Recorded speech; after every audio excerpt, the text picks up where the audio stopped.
Di video kali ini, Mimin mau ngebahas tentang repaint bodi kasar. Dimana kalau kalian tahu, repaint bodi kasar itu adalah salah satu hal yang paling penting dalam merestorasi atau memodifikasi repaint sebuah motor agar tampilannya jauh lebih kelihatan clean. Tapi repaint bodi kasar itu nggak boleh ngasal. Ada beberapa hal yang harus kalian ketahui supaya hasil repaintnya awet dalam jangka waktu yang panjang. Seperti apa repaint bodi kasar yang paling tepat? Langsung aja kita mulai videonya.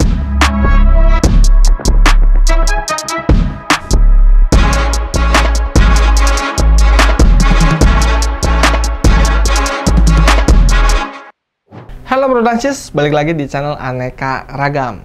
Ngomongin tentang repaint bodi kasar nih, yang pastinya hal ini dilakukan karena bodi kasar itu udah nggak enak dilihat, kayak udah kropos, baret, atau sudah kusam. Dan akhirnya kita memutuskan untuk merestorasinya. Nah, tapi seringkali dalam merestorasi bodi kasar itu nggak terlalu memperhatikan kondisi bodi kasarnya. Pokoknya asal cuci, langsung naik cat aja. Terus apalagi catnya bukan cat khusus bodi kasar. Pokoknya asal-asalan aja. Wah, itu pasti nggak akan awet. Pakai cat khusus bodi kasar pun kalau ngerjainnya asal-asalan, ya mana bisa awet. Lama-kelamaan malah jadi gampang dikorek ataupun ngelupas. Nah, oleh karena itu di video kali ini Mimin mau ajak Bro dan Sis untuk bisa memahami kondisi bodi kasarnya. Sehingga Bro dan Sis tahu apa yang harus dilakukan sebelum merepaint bodi kasarnya. Oke, supaya lebih jelas, Mimin akan bagi menjadi 4 kondisi yang sering dialami. Yang pertama, kondisi bodi kusam. Yang kedua, mengenali kondisi bodi apakah sudah pernah di-repaint atau belum. Yang ketiga, kondisi bodi baret. Dan yang keempat adalah kondisi bodi kropos. Nah, kurang lebih itu poin-poinnya. Sekarang kita akan bahas dulu poin yang pertama. Oke, yang pertama adalah kondisi bodi yang sudah kusam. Nah, kurang lebih gambarannya seperti ini nih. Untuk ciri-cirinya, warna bodi kasar sudah tidak pekat, kondisi permukaannya tidak ada baret ketika digaruk pakai kuku, tidak ada bubuk berwarna hitam di kukunya. Nah, ketika kondisi bodi kasar Bro dan Sis memiliki ciri-ciri seperti ini, maka cara repaint yang paling tepat adalah pertama, cuci menggunakan air dan sabun colek. Lalu basuh menggunakan kain yang sudah dibasahi oleh thinner Andy dengan cara seperti ini nih. Nah, ini tujuannya untuk menghilangkan minyak terselubung yang terjebak di pori-pori bodinya. Biasanya bekas minyak semir dashboard atau semir dashboard yang sering digunakan di tempat cuci motor yang memiliki kandungan minyak tinggi. Nah, seperti itu Bro dan Sis. Jadi, kalau semisal minyak terselubungnya masih ada, terus kita repaint, ya percuma. Nggak akan tahan lama, dan pastinya bakalan ngelupas. Karena si cat nempelnya nggak ke plastiknya, tapi ke permukaan minyak terselubung. Jadi, bakal gampang banget terkelupas.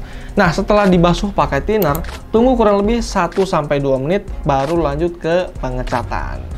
Oh ya, di proses pengecatan, kalau semisal Bro dan Sis pingin dye rekatnya lebih ekstrim, boleh nih, pakai plastik primer dulu sebelum naik dashboard series. Tapi itu sifatnya opsional ya, boleh pakai, boleh enggak, sesuai dengan kebutuhan.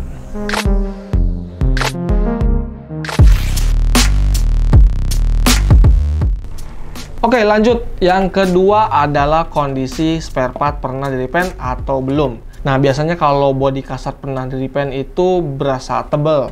Terus kalau pakai catnya yang bukan peruntukan bodi kasar, ketika sudah berumur ada retakan-retakan atau bahkan ada yang ngelupas. Terus warna hitamnya juga nggak wajar lah. Biasanya lebih pekat banget. Kurang lebih kondisinya kayak gini nih. Nah, tapi biasanya masih banyak teman-teman yang terkecoh nih sama bodi kasar yang udah repaint atau belum. Biasanya karena beli motor second.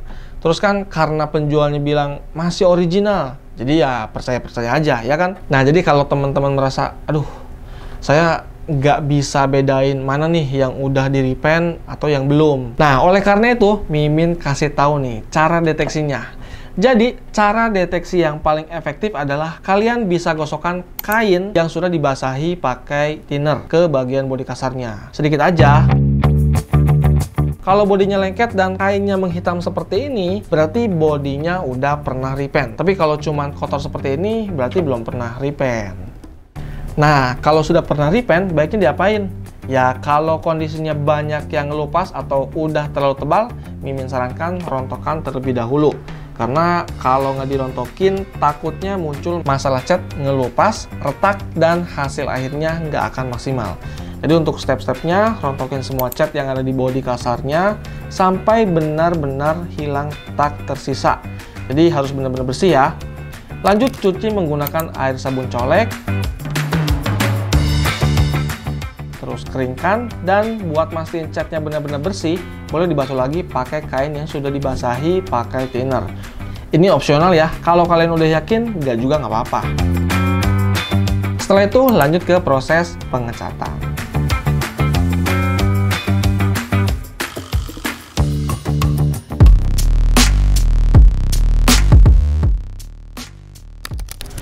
Oke, selanjutnya yang ketiga. Nah, kondisi bodi kasar dalam keadaan baret.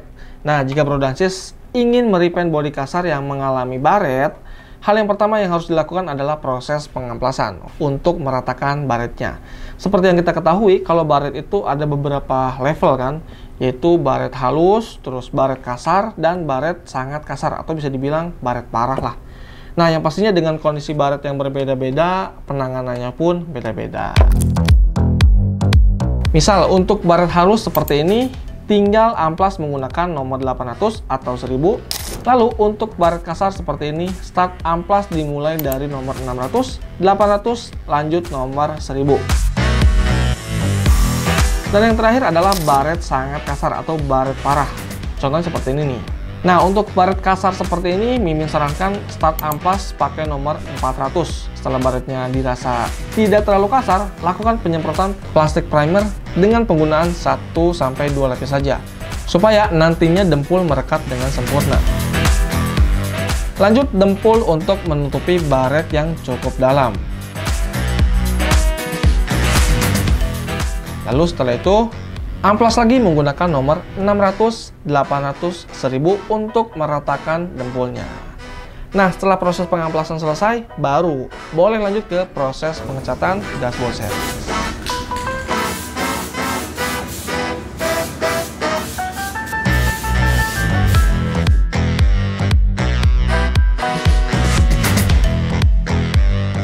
Oh ya, satu lagi nih. Min, kalau kondisi bodi kasarnya patah gimana? Nah, kalau patah, boleh dilem dulu pakai lem Korea. Setelah disambungkan, lakukan proses welding supaya pada sambungan patahnya ada tumpuan atau tulang sehingga tidak mudah patah lagi. Nah, ini boleh pakai alatnya atau dengan cara disolder seperti ini nih. Setelah di welding, amplas nomor 800 dan 1000 untuk meratakan permukaannya. Nah, setelah benar-benar tersambung, baru deh boleh lanjut ke proses pengecatannya. Nah, khusus untuk bodi kasar yang pada saat proses koreksinya ini diamplas, ingat ya, yang pada saat koreksinya diamplas. Karena teksturnya hilang teramplas, Mimin sarankan untuk menggunakan K36T untuk mengembalikan tekstur yang hilang karena teramplas.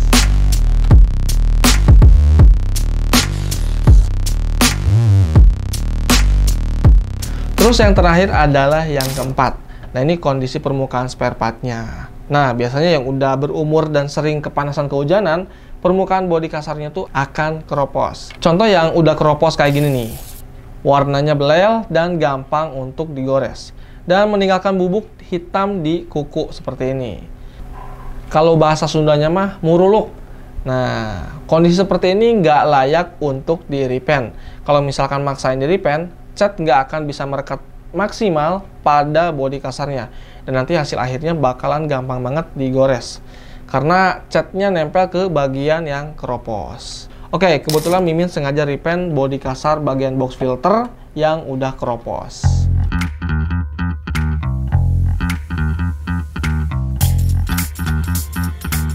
Dan setelah digunakan beberapa minggu aja, dan Mimin coba garuk pakai kuku, ternyata gampang banget terkelupas. Nah, ini nih, udah pasti disebabkan karena permukaan bodi kasarnya mengalami keropos sehingga cat hanya menempel pada bagian permukaan yang keropos. Nah, terus gimana Min kalau permukaan bodinya keropos seperti ini? Oke, sekarang Mimin kasih tahu nih cara atasinya. yaitu ada dua cara untuk menghilangkan permukaan bodi kasar yang keropos. Yang pertama adalah amplas menggunakan nomor 400, 600, 800, dan 1000, baru boleh lanjut ke proses pengecatan.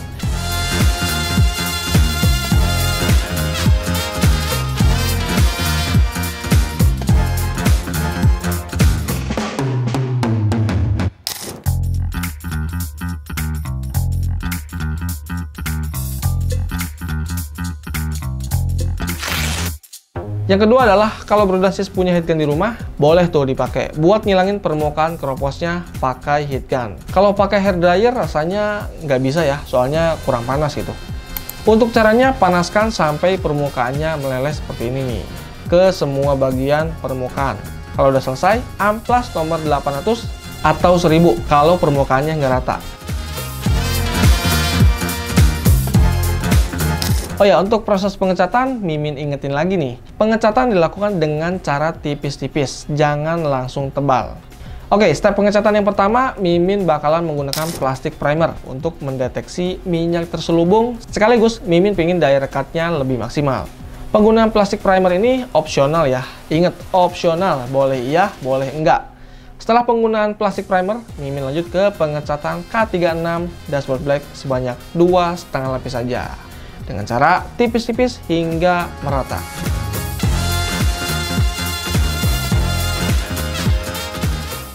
Pengecatan sudah selesai, kita keringkan lalu pasang dan tunggu 1 malam supaya benar-benar kering sehingga performa rekatnya maksimal. Dan ini nih, Mimin garuk-garuk lagi. Aman kan? Nggak ada sama sekali yang terkelupas.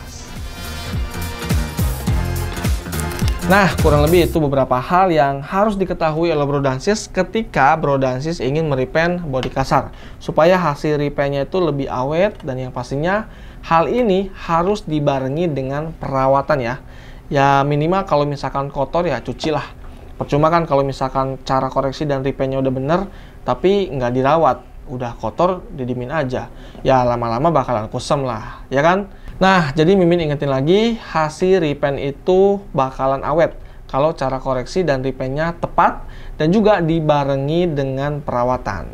Gitu Bro-Dan-Sis. Oh ya, mungkin nanti ada yang tanya nih, wah Min, ke 4 poin di atas masih kurang lengkap nih. Gimana kalau kondisinya itu bekas repaint, terus ada baret-baretnya juga? Nah, kalau itu tinggal kombinasin aja caranya, ya nggak?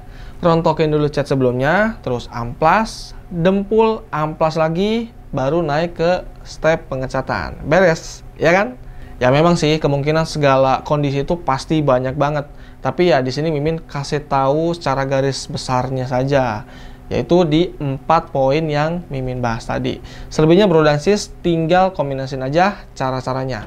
Kurang lebih seperti itu Bro-Dan-Sis.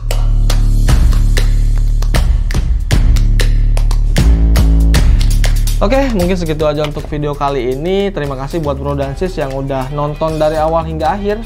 Semoga bisa menambah ilmu tentang pengecatan buat Bro-Dan-Sis. Sapporo, always innovating, always outstanding.